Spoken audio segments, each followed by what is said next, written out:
après minuit.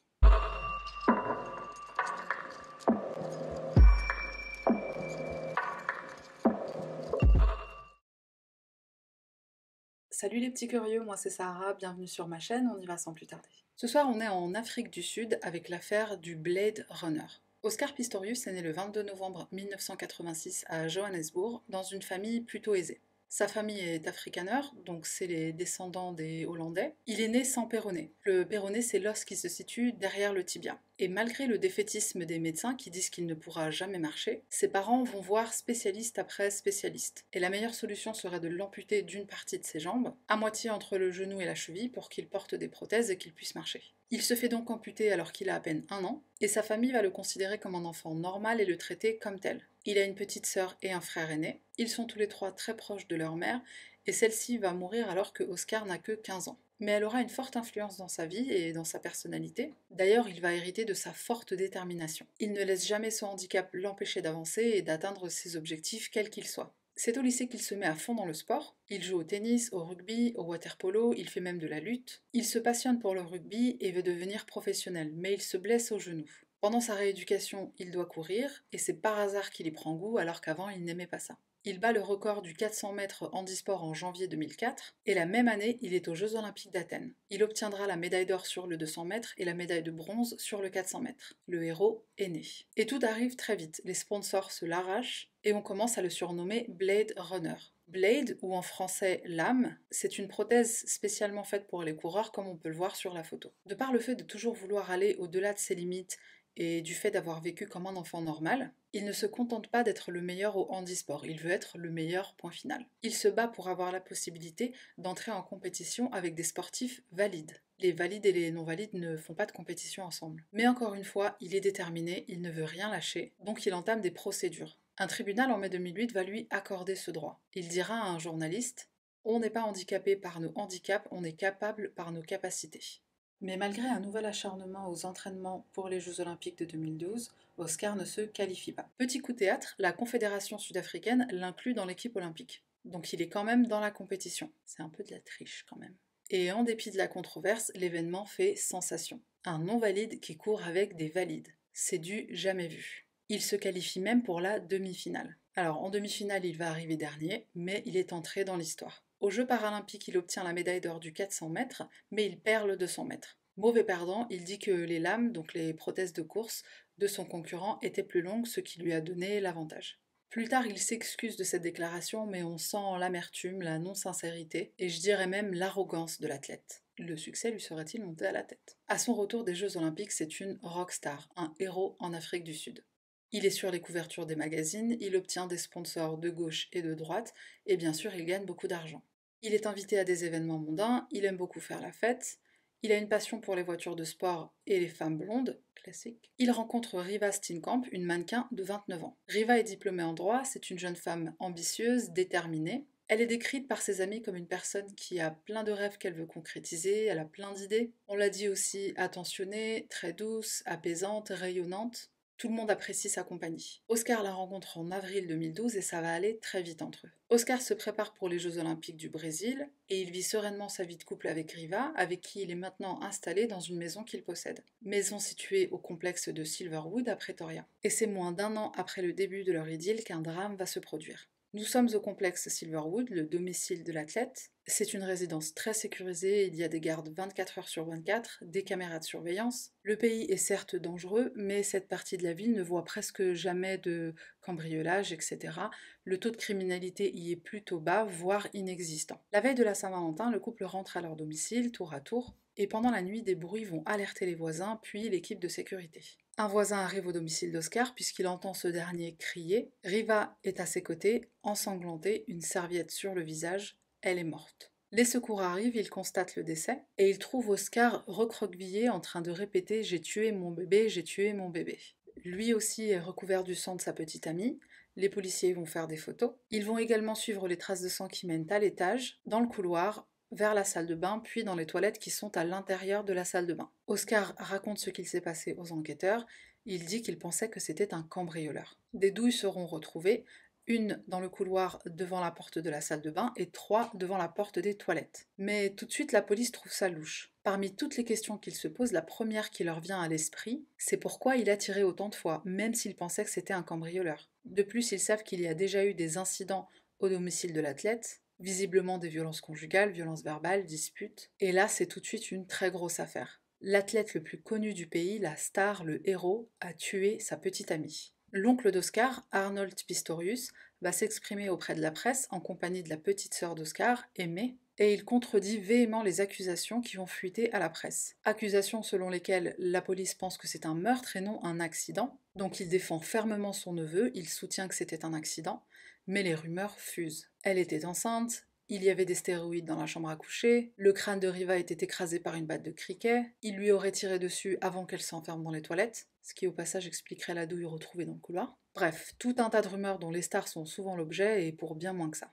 La famille Pistorius engage une équipe de conseillers, un peu comme Olivia Pope dans Scandale. Si tu ne connais pas cette série, regarde, elle est top.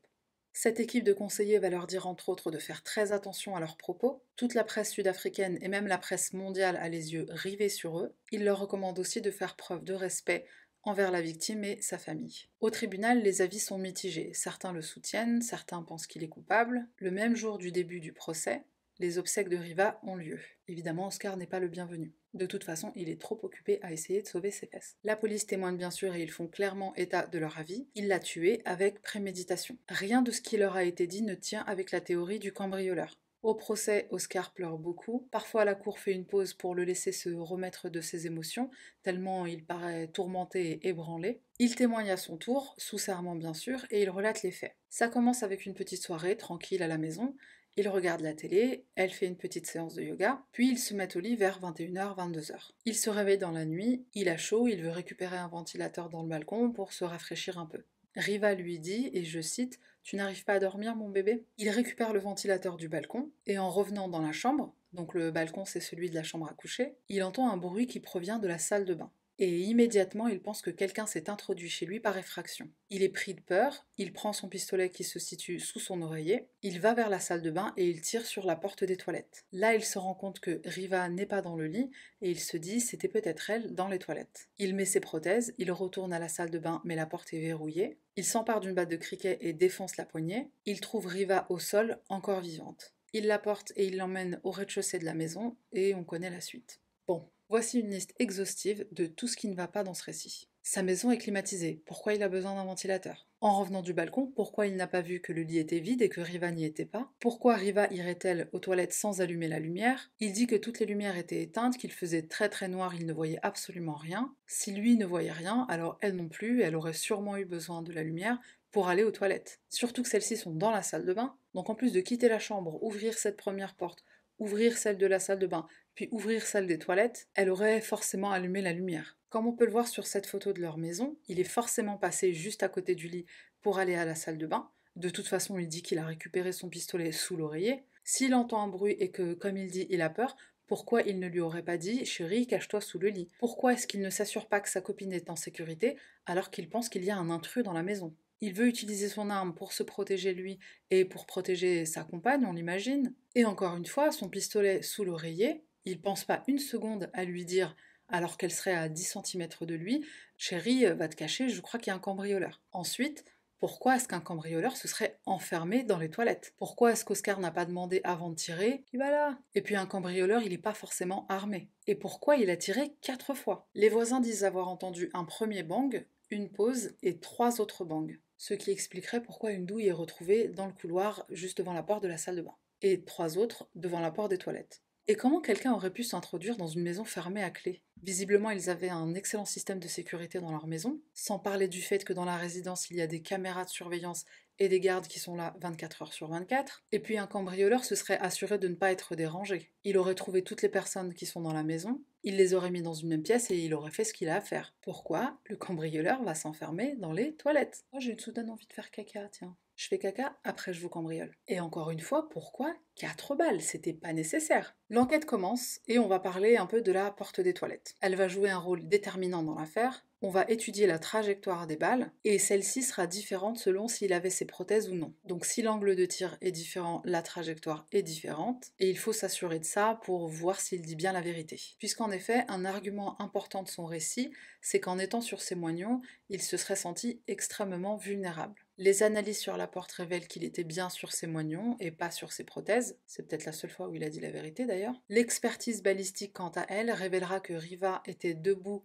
quand elle a reçu la première balle dans la hanche. Elle s'est retrouvée en position quasi assise sur les toilettes et a reçu 3 autres balles. Une dans le bras, puisqu'elle a essayé de se protéger, une dans la tête, et la dernière a ricoché sur un mur et l'a touchée dans le dos. Ensuite, elle est tombée sur un porte-magazine qui était au sol. Donc, autre incohérence, pourquoi est-ce qu'elle était debout derrière la porte des toilettes? Selon certaines rumeurs, ils se seraient disputés et elle serait partie se réfugier dans les toilettes. Donc elle y serait allée pour se mettre à l'abri et pas pour faire ses besoins. Attends, c'est pas fini. L'expertise balistique détermine aussi qu'Oscar a tiré à environ 60 cm de la porte. Donc moi, tout de suite, je me suis dit, avec le temps qu'il lui a fallu, après avoir tiré la première balle, donc plutôt au niveau du couloir de l'entrée de la porte de la salle de bain, et le temps qu'il lui a fallu pour arriver devant la porte des toilettes, puisque je le répète, il était sur ses moignons, donc il marche plus lentement qu'une personne valide, comment il ne l'aurait pas entendu crier après cette première balle qu'elle a reçue dans la hanche? Si vraiment il croyait que c'était un voleur, il l'aurait entendu crier, il se serait rendu compte que c'était elle.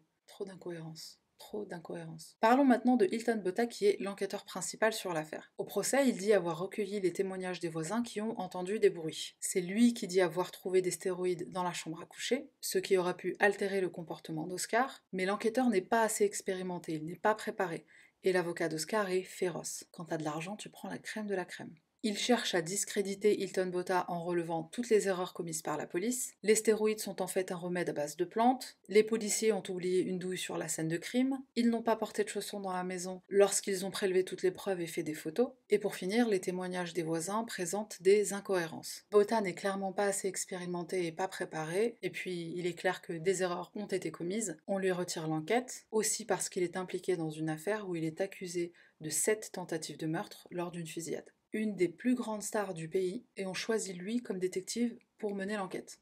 Ok, d'accord. La police le remplace par un enquêteur principal chevronné, ce qu'ils auraient dû faire depuis le début. L'audience préliminaire autorise la libération sous caution d'Oscar. Il doit payer une amende de 86 000 €, avec obligation de loger chez son oncle et de pointer au commissariat. Avantage ? Oscar. Toute la presse va aller fouiner dans le passé d'Oscar. Les articles fusent, on relève qu'Oscar est plutôt parano, il a une batte de cricket et une batte de baseball derrière sa porte d'entrée pour se défendre, puis il obtient une licence de port d'armes pour un 9 mm.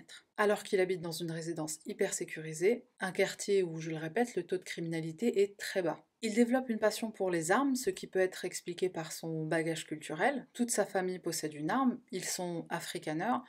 Afrikaner, c'est comme dire ils viennent du Texas. Alors au début, je me disais, je peux comprendre qu'il veuille porter une arme. L'Afrique du Sud est quand même dans le top 10 des pays les plus dangereux au monde, mais il demande 6 autres licences pour port d'armes. Au passage, j'ai appris que pour porter une arme, il fallait une licence pour chaque arme. Bon, ça paraît logique, mais je le savais pas. Donc certes, l'Afrique du Sud, c'est un pays dangereux, mais là, on commence à se rendre compte de plusieurs choses dans la personnalité d'Oscar. La première, c'est donc qu'il n'est pas juste un passionné des armes à feu, mais il est obsédé. Ensuite, un autre élément qui va aider à comprendre le personnage, c'est l'incident du restaurant. Alors, il est avec un groupe d'amis, en terrasse, ils sont en train de dîner. Il y a environ 200 personnes qui sont présentes dans le restaurant, et là, Oscar commence à manipuler son arme sous la table. Un coup serait parti tout seul par accident, manquant la tête d'un de ses amis de quelques centimètres. C'est quand même bizarre cette circonstance accidentelle, comme le meurtre de sa copine. Mais l'incident est enterré, c'est une rockstar, on n'y touche pas. 2 autres incidents qui auraient dû lui valoir le refus de sa licence de port d'armes. Il est avec une ex-petite amie, en voiture, un contrôle de police, tout ce qu'il y a de plus normal, mais ça s'est mal passé ou il l'a mal pris. Et en partant, il tire quelques balles à travers le toit ouvrant pour décompresser un peu. Normal. Autre incident, Oscar organise une fête durant laquelle il se dispute avec sa petite amie de l'époque, une si grosse dispute qu'Oscar va demander à tout le monde de rentrer chez eux. Une amie revient parce qu'elle a oublié son sac à main, il lui claque la porte au nez et la blesse à la jambe avec un panneau en bois de la porte qui s'est disloqué. Comme on peut le voir sur la photo, sa porte d'entrée est composée de plusieurs panneaux en bois. Oscar est mis en examen pour agression. Si une personne fait preuve de violence, comme c'est le cas ici avec tous ces incidents, elle n'obtient pas de licence pour port d'armes. Mais Oscar l'a obtenue. privilège de la célébrité, ou la police sud-africaine considérée comme incompétente, ce que beaucoup ont déploré dans cette affaire. Pour info, Oscar a même porté plainte contre cette jeune femme, parce que suite à ce qui s'est passé, il a perdu 2 sponsors, donc il demande des dommages pour les sponsors perdus, et pour réparer la porte, que c'est lui qui l'a claqué, et elle qui était blessée, mais il estime que c'est elle qui doit payer les réparations. Normal. Certaines stars se croient au-dessus des lois. Elles pensent qu'elles peuvent tout se permettre et s'en tirer avec n'importe quoi. O.J. Simpson, qui comme Oscar avait les moyens de se payer les meilleurs avocats du monde, Roman Polanski, qui viole une adolescente, échappe à la justice et il reçoit des Oscars, ni vu ni connu je t'embrouille, Daniel Cohn-Bendit, politicien franco-allemand qui à une époque travaillait dans des crèches alternatives et qui a dit Vous savez, quand une petite fille de 5 ans et demi, commence à vous déshabiller, oula, c'est fantastique. Et comme si c'était pas assez grave de dire ça à la télé devant des centaines de milliers de personnes qui regardent Antenne 2, aujourd'hui France 2, il a aussi écrit dans un livre « Il m'est arrivé plusieurs fois que certains gosses ouvrent ma braguette et commencent à me chatouiller. Je réagissais de manière différente selon les circonstances, mais leur désir me posait problème. Je leur disais « Pourquoi ne jouez-vous pas ensemble ? Pourquoi vous m'avez choisi moi et pas les autres gosses ?» Mais s'ils insistaient, je les caressais quand même. Qu'est-ce que tu nous fais, Daniel ? Dani, t'as un gros problème. Un petit dernier pour la route. Toujours sur le même thème, on a l'écrivain français Gabriel Matzneff qui a lancé une pétition pour autoriser les rapports sexuels entre adultes et enfants. Enfin, techniquement, il présente ça comme une pétition pour baisser l'âge de la majorité sexuelle. C'est moins sale de le formuler comme ça. Alors désolé, je sais que encore une fois, je m'écarte du sujet, mais je vais te donner quelques noms des signataires de cette pétition, je pense que ça va t'intéresser. Simone de Beauvoir, Françoise Dolto, Jean-François Lyotard, Jean-Paul Sartre. Je l'aimais bien, lui. Et aussi Gilles Deleuze. Alors je sais que tu t'en fiches de ma vie, mais j'ai fait des études de cinéma à la fac, et ce nom me disait quelque chose. Je suis allée voir sur internet, et il se trouve que ce monsieur a écrit des livres sur le cinéma, livres que j'ai achetés avec mon argent, gagné à la sueur de mon front, et ça m'a juste dégoûté. Voilà, voilà. Bon, la liste de ces stars politiciens qui circulent parmi nous en toute impunité est très longue. What a wonderful world. Et même si c'est pas le sujet de la chaîne, mes recherches m'ont donné envie de faire une vidéo avec une genre de liste de tous ces braves gens. Dis-moi si ça t'intéresse. Il est temps de fermer cette parenthèse fort intéressante. Parlons maintenant du procès. Il débute le 3 mars 2014. Oscar avait admis les faits dès l'arrivée de la police, il n'a jamais nié. Il a dit l'avoir tué, mais comme d'après lui c'est un accident, il plaide non coupable à tous les chefs d'inculpation. L'homme, que les médias appellent maintenant Blade Gunner, ne fait que pleurer à son procès. Il va même vomir quand on va lui montrer des photos de Riva, couvertes de sang. Et là, je te laisse regarder ces images qui démontre cette brillante stratégie de l'avocat de la défense pour montrer un Oscar vulnérable, un Oscar qu'on imagine pendant les faits apeuré et craignant pour sa vie comme il le dit, et se sentant en danger bien plus qu'une personne valide.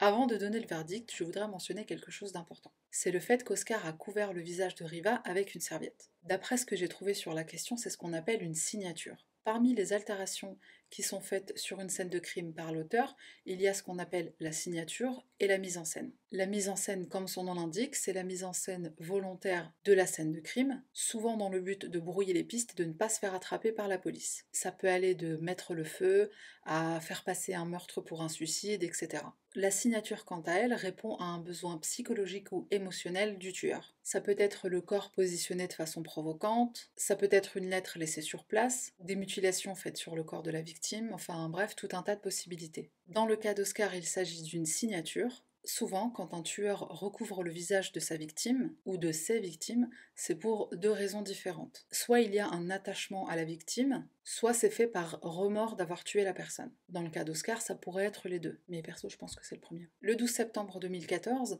la juge condamne Oscar à une peine de prison pouvant aller jusqu'à 6 ans. Pouvant aller jusqu'à 6 ans. J'aime pas cette formulation. Ça veut dire qu'il peut sortir plus tôt. Le 19 octobre 2015, après à peine 1 an seulement d'emprisonnement, donc j'avais raison, Oscar est libéré avec assignation à domicile. Coup de théâtre, la prosécution fait appel. Alors je savais pas que faire appel c'était possible dans les deux sens. C'est une très bonne chose. En général, dans les films, on voit l'accusé faire appel, mais jamais la cour. Un autre juge est saisi de l'affaire, alors lui, c'est un boss. Donc c'est lui qui est sur l'affaire et il va dire attendez les gars, 6 ans, il y a un problème là. Et si je lui doublais sa peine, avec un bonus d'1 an et 5 mois? Je t'ai dit, c'est un boss. Sa nouvelle peine, 13 ans et 5 mois de prison. Bon, c'est pas les 25 ans qu'on aurait espéré, mais c'est déjà mieux que 6 ans. Oscar est toujours actuellement à la prison de Atteridgeville, je crois que ça se dit comme ça, il pourra demander une remise en liberté en 2023. Voilà qui conclut l'affaire Oscar Pistorius alias Blade Gunner. Comme d'habitude, quelques minutes pour le Random Item Review. Bon, j'ai pas la boîte parce que je l'ai prêtée à un ami et s'il l'a abîmé, je le tue. The Last of Us, partie 2. Si tu n'as pas de PlayStation, achète-en une. Si tu n'as pas ce jeu, achète-le. C'est pas un jeu classique de zombies, machin, ça fait peur, non. Il y a une histoire, il y a des personnages, il y a une profondeur. Ce jeu, il est juste incroyable. Si tu as déjà joué au jeu et que tu n'as pas aimé la fin, c'est juste parce que t'as pas compris. Alors je vais mettre un lien en barre de description. C'est une vidéo en anglais, mais il y a les sous-titres, donc si tu te débrouilles un peu, tu devrais pouvoir comprendre. Il faut pas que je parle de ce jeu parce que j'ai pas envie de le spoiler pour qui que ce soit, mais il est juste incroyable. Sur la PlayStation 4, il est disponible en version remasterisée sur le store. Je crois qu'il coûte que 19 €. Et vu que la PlayStation 5 sort bientôt, je pense que le prix va probablement baisser très bientôt. Oui, je suis une gameuse. J'ai 3 consoles chez moi. Une PlayStation 3, une PlayStation 4, une Super Nintendo, et bientôt, j'espère, la PlayStation 5. PlayStation, si tu veux me sponsoriser, avec grand plaisir. La meuf, elle a 108 abonnés, elle veut déjà des sponsors. Lol. On sait jamais, Inch'Allah, ça peut arriver. Mon ami, c'est tout pour moi. Merci d'avoir regardé jusqu'à la fin. On se retrouve bientôt pour une affaire, dis-moi, suggère-moi. Et un petit clin d'œil à Dadou qui m'a parlé de cette affaire dont je n'étais pas au courant. Je voulais aller en Afrique du Sud pour une autre affaire, donc celle-là, je la réserve pour une vidéo plus tard. Prends soin de toi, c'est le confinement, c'est difficile. Achète une PlayStation 4. Regarde mes vidéos. Bye.